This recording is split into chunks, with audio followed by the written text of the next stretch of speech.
কেন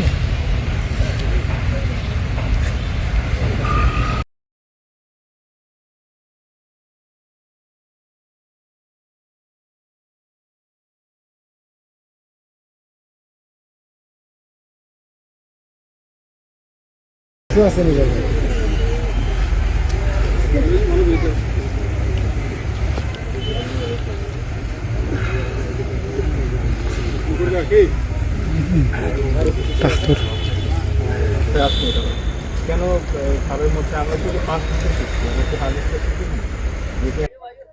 ওকে বাঁচানো যায় নাই, কিন্তু ঠিক আছে, বাঁচা মরা সবকিছু তো আসলে উপরওয়ালার হাতে। তারপরও সবাই চেষ্টা করেছেন, এটা সবাইকে ধন্যবাদ দেই। বাট এই ভিডিওটা করার একটা উদ্দেশ্য হচ্ছে যে আমরা আমরা সবসময় আসলে অতীত থেকে শিখি। এটাই তো আমাদের ধর্ম হওয়া উচিত, যে আমরা একটা জিনিস হয়তো এখন পারলাম না, কিন্তু এই ধরেন একটা রেস্কিউ আমরা করলাম, ওকে উঠালাম, সবকিছু করলাম, কিন্তু এর মধ্যে কি কি ভুল ছিল আমাদের, এখান থেকে আমরা কি কি শিখতে পারি, এই বিষয়গুলো নিয়ে সাধারণত আর অ্যাসেসমেন্ট হয় না। আমরা আবার ভুলে যাই, নেক্সট টাইম আবার যখন এরকম কোনো ঘটনা ঘটে আবার একইভাবে একই কাজগুলো করি। শুরুতে বলে রাখি, যারা উদ্ধার করেছেন তাদেরকে আমি সাধুবাদ জানাই এবং কৃতজ্ঞতা জানাচ্ছি আমার পক্ষ থেকে। ব্যক্তিগতভাবে আমি কাউকে দোষারোপ করছি না, শুধু এটুকু বলছি যে আমাদের দেশে অনেক কিছু আমরা আসলে জানি না, অনেক কিছু জানার চেষ্টাও করি না, অনেক কিছু শিক্ষা ট্রেনিং আমরা পাই নাই। সেটা আমাদের দুর্ভাগ্য, এটা আসলে কারোর দোষ না। কিন্তু যখন এরকম একটা মিশন হলো তখন সেখান থেকে আমরা কি শিখলাম? একটা হচ্ছে যে যখন তাকে তোলা হলো সেই জিনিসটা আমরা আরো দ্রুত যখন জানতে পারলাম তখনই করতে পারতাম কিনা, এই সক্ষমতা সরকারের থাকা দরকার আছে।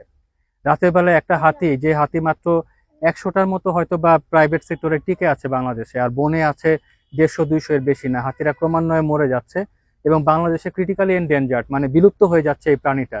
এত বড় একটা প্রাণী ইউরোপ আমেরিকাতে কিন্তু নাই, শুধু এশিয়াতে আছে আর আফ্রিকাতে আছে। বাংলাদেশ একটা ছোট্ট দেশ, এই ছোট্ট দেশের এত বড় একটা প্রাণী আছে, এটা আমাদের জন্য গর্ব। তো এই প্রাণীটাকে কিভাবে সংরক্ষণ করতে হয় বনে, এবং প্রাইভেট সেক্টরে হাতিগুলা যখন অসুস্থ হবে বা এই ধরনের অ্যাক্সিডেন্টের শিকার হবে তাকে কিভাবে রেসপন্স করতে হবে, এই সব দক্ষতা আসলে সরকারের থাকতে হবে ভবিষ্যতে। ফায়ার সার্ভিস তারা এসেছিলেন, ফায়ার সার্ভিস কিন্তু মানুষ এবং ছোট প্রাণী সাধারণত উদ্ধার করে অভ্যস্ত, কিন্তু এত বড় প্রাণী উদ্ধার করার প্রপার ট্রেনিং কিন্তু ফায়ার সার্ভিসকে আসলে দেওয়া হয়েছে কিনা আমি দেখি না এই কর্মকাণ্ডের মধ্যে। ওকে যখন ডোবা থেকে তোলা হয়েছে তখন গলায় ফাঁস দিয়ে, গলায় একটা লুপ তৈরি করে সেটা পিলোটার দিয়ে টেনে তোলা হয়েছে। আসলে চিন্তা করে দেখেন, ওর পুরো শরীরের ওজন যদি 3 টন হয় তাহলে সব ওজনের ভাগটা এই গলার উপর দিয়ে টানা হয়েছে। কিন্তু আমরা গলায় কি ফাঁস দিয়ে মরে যায় মানুষ কেন? কারণ পুরো শরীরের ওয়েটটা তার গলায়, দম বন্ধ হয়ে এখানে আটকে যায়।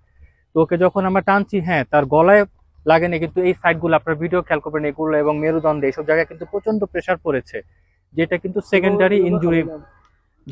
সেকেন্ডারি ইনজুরি করতে পারে। মানে ও তো এমনিতে আহত, আবার উদ্ধারের সময় আবার আহত হতে পারে, এই দিকটা খেয়াল রাখা জরুরি। এবং সেই ক্ষেত্রে হারনেস,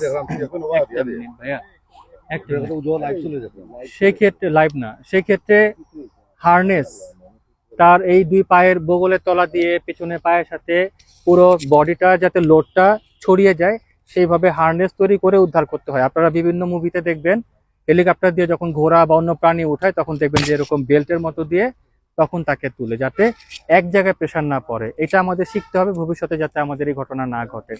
দ্বিতীয়ত হচ্ছে, যখন আমরা ওকে উঠালাম ঠিক তখনই আসলে কপি কল দিয়ে তাকে দাঁড় করানোর প্রক্রিয়াটা শেষ করা দরকার ছিল।